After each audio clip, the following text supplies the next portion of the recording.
माई जियो app व्यवहार करी जियो tune को किपरि सेट करिवे।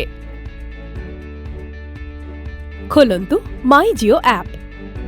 वर्तमान ट्रेंडिंग नाउ पर्यंत स्क्रोल करंतु एवं जियो ट्यून रे क्लिक करंतु। गोटिए जियो ट्यून 30 दिन पाई मागणा। जदि जियो सावन पैक अछि तेबे आपण एही विकल्परु अनलिमिटेड जियो ट्यून को एक्टिवेट किंबा परिवर्तन करि परिबे। आपणकर जियो ट्यून को एक्टिवेट करिबा पई सर्च रे टैप करंतु।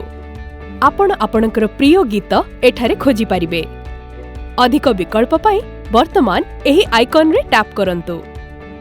प्रीव्यू सुनिबा पई प्ले बटन रे टैप करंतु।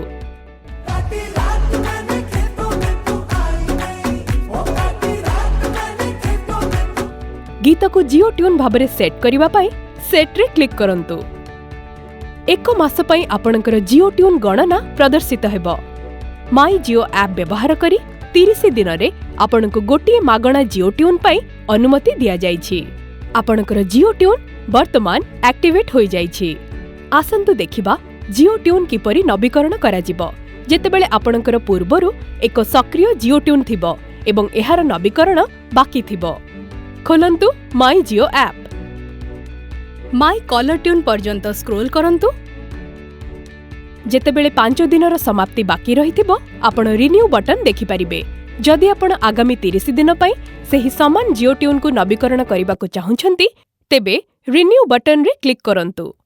यस रे क्लिक करंतु। आपणकर प्रिय जियो ट्यून आगामी 30 दिन पई नवीकरण होई जाईछि। एही जियो ट्यून रो समाप्ति आउ केते दिन बाकी अछि ताहा मध्ये आपण देखि परिबे। वर्तमान आसंतु देखिबा माई जियो ऐप व्यवहार करी जियो ट्यून को किपरि डीएक्टिवेट करा जिवो।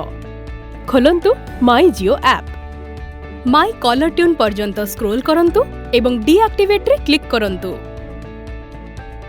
यस रे क्लिक करंतु। आपणकर जियो ट्यून वर्तमान डीएक्टिवेट होई जाईछि।